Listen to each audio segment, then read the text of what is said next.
ہر چیز ایک خاص کام کے لیے موضوع ہوتی ہے، ہر چیز کا ایک خاص مقصد ہوتا ہے جس کے لیے اس کو بنایا جاتا ہے، اس کو وضع کیا جاتا ہے ایک خاص کام کے لیے۔ اس کا اس کام میں آنا تو برکت ہے، اگر اس کام میں نہ آئے تو بے برکتی ہے۔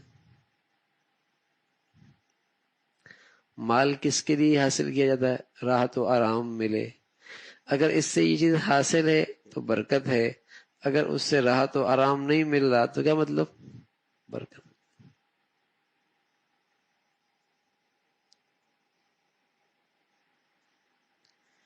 تو جو چیز جس کام کے لیے وضع کی گئی ہو، اگر اس کام میں آئے تو کہا جائے گا برکت ہے، اگر وہ چیز اس کام میں نہ آئے تو کہا جائے گا برکت نہیں ہے۔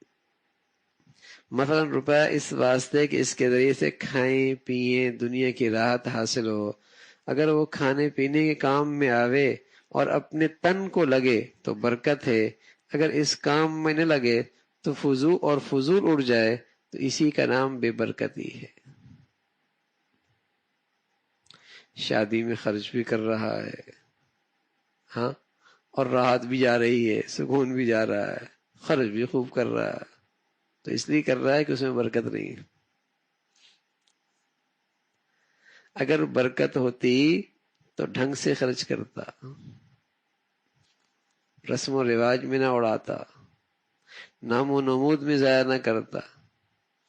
اسے عبد القادر جیلانی رحمۃ اللہ علیہ فرمایا کرتے تھے، جب لوگ مال خرچ کرتے ہیں تو مجھے اندازہ ہو جاتا ہے کہ مال یہ آ رہا ہے کیسے،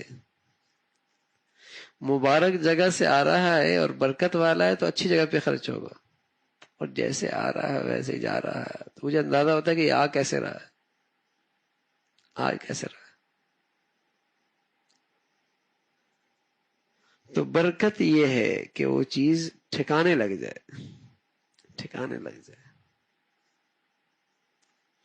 یعنی اولاد کے اندر سب سے بڑی برکت کیا ہے؟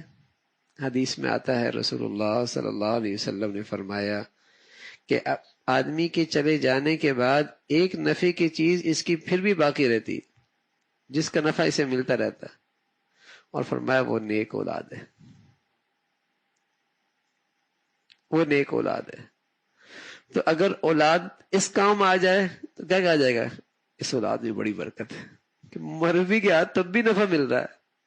ایک تو زندگی میں نا آنکھوں کی ٹھنڈک، خدمت دیکھ کر دل خوش ہو جائے، طبیعت خوش ہو جائے، گھر میں ہو تو ٹھنڈک آ جائے،